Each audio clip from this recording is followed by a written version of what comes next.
We were talking with another former president earlier, Mary McAleese, who was remembering and paying tribute to Mary O'Rourke, who died yesterday at the age of 87. Former Fianna Fáil minister and deputy leader, one of the most prominent female politicians in Ireland, a familiar face and voice over many decades, affectionately referred to as Mammy by political journalists and more.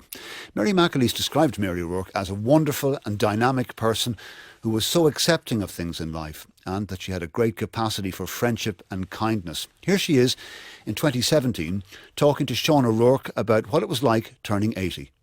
Well, you see, I'm not 80. Well, I am, according to all my certificates. But in my mind, I'm not 80. In my brain and my mind, I'm not 80. Now, I know that's an easy thing. People say those things. But it is the truth. I think now, certainly like a 50-year-old maybe, or 40. Now, I've pains in my bum and I've pains in my leg, and then all those are happening me. So, yes, I am that Physically age. slowing down ever so slightly, yeah? It's sort of slowing down, yeah, but not really to put me away from anything. Well, you look great. Well, thank you. I mean, You I look would pretty have well said... yourself. I won't ask you your age.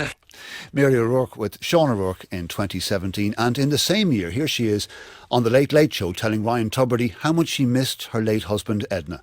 He was always there for me, and when I would come in, I remember the first night I came home and after he passed away, and I came home from Dublin from the Dáil or from the Cabinet or something, and I walked in the door and there was such silence, and I thought, is this all there is? That's going to be the end of me. I thought so. So I bought radios. I put a radio in the bedroom, a radio in the living room, and a radio in the kitchen. And they're going on all the time. Hear you first thing in the morning. Sorry and you're about really good. Yeah. But no, sorry, I mean that. But I love the noise of voices talking, maybe shouting, maybe music. But there are voices in my house because I couldn't stick the awful emptiness of it when he passed away. Mary O'Rourke remembering life after her husband Enda passed away, speaking to Ryan Tubridy in 2017. Her family were very active in politics. Her brother Brian was also a Fianna Fáil minister. They were the only brother and sister to be in cabinet together. Her nephews Brian and Conor were also Fianna Fáil TDs. The late Brian was Minister of Finance and Conor a Minister of State. And Conor Lenihan is with us now. Good morning. Thank you for talking to us today, and condolences on the loss of your aunt, Conor. Thank you very much. And I think, if you don't mind me, I'd like to thank all the people who sent some very nice texts and emails and online and all that to members of the family, including myself. And of course, Angus and Fergal have got loads and loads of messages. So people are very kind and have been very kind to my aunt in her life. And I think that's important to say, that she enjoyed her public life, but most especially, she enjoyed the contact with people, and people were very genuinely nice to her, and that's a great compliment to the people of Ireland. Tell me about how you and your family are coming to terms with the news. Oh, well, it's an end of an era, you know. All of our family are now deceased. My father, the late Brian Lenihan, he's dead. Uncle Paddy, who also was in politics in Roscommon, and then obviously Auntie Anne. So she's the last of the line, really, in that family. So it's a big thing for all of us, and I think it's really touching to say all the friends and people who have made contact, and ordinary members of the public who over the years have expressed great concern for her, and how is she.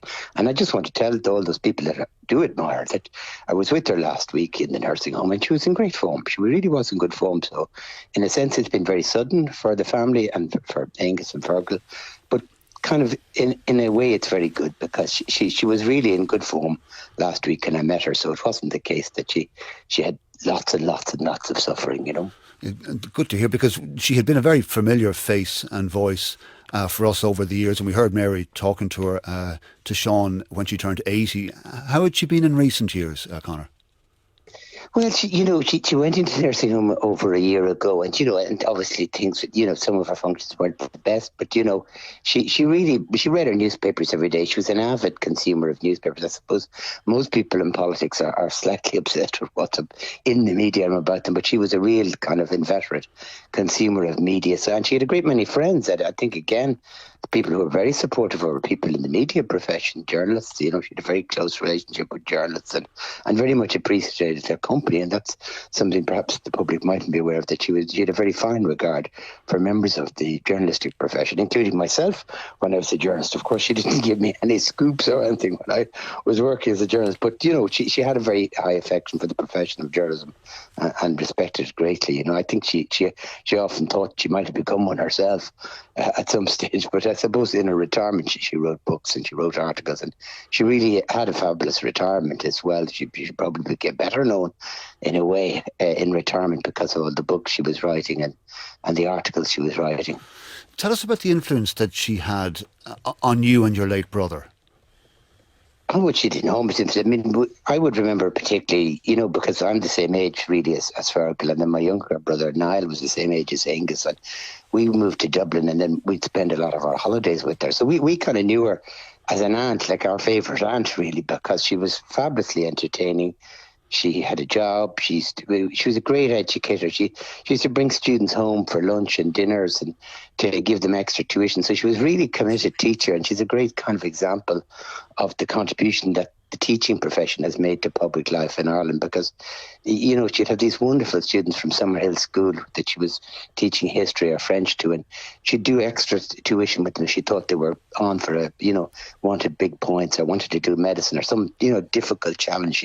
She'd put extra work, of her own time into coaching and bringing those students forward. And she did the same in retirement. So she had a good retirement too. I think there's a number of TDs like Niamh Smith and, of course, Norma Foley that she was delighted to be associated with their campaigns when they were starting as women for the first time trying to get elected to the Dáil. So I think she enjoyed that element of her retirement greatly, being able to pass on her own wisdom and help people get a start, particularly women, because we need more women in the Dáil. We know that's there, and I think it's very important that people mentor them and give them the wisdom they can get, because it's a tough business for women. And of course, in fairness to my aunt, she didn't play the female card. She just wanted to mix it with everyone else on the same basis, and she did that. And I think she enjoyed the rewards of public office and enjoyed some bad times as well. But sure, who doesn't? She did mix it up for a very long time. She had a very resilient career. What was it, do you think, that kept her at the top table of Irish politics for so long? Well, she was really well anchored in the values of family and teaching, and I think her husband Enda, it's no accident that the year he died, she lost her seat in 2002 afterwards, because Enda was that most extraordinary of things in Irish public life. He was a husband who was doing home husband and working in a job and keeping her on the road politically. I mean, he did most of and a great deal of the constituency work for her around the town of Athlone while she was up in Dublin as a minister. So she was really, really very lucky in the partner and the life partner and the husband she chose in Enda, who was very well known in Athlone as well.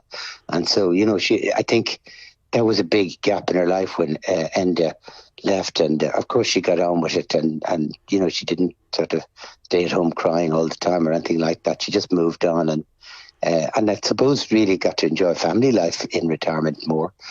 Family life with her grandchildren. She has 6 grandchildren and loads of nieces and grandnieces. So and she was very attentive to all of us, and I say that because I felt like almost like a third son to her, because she was really, really nice to my mother when she died. And the irony, of course, is that she knew my mother before my father actually met my mother, so they were very good friends. And when my mother lost her husband, my father Brian, the late Brian, she was hugely supportive of my mother, and they went away for weekends and holidays, and she was really, really a very special person.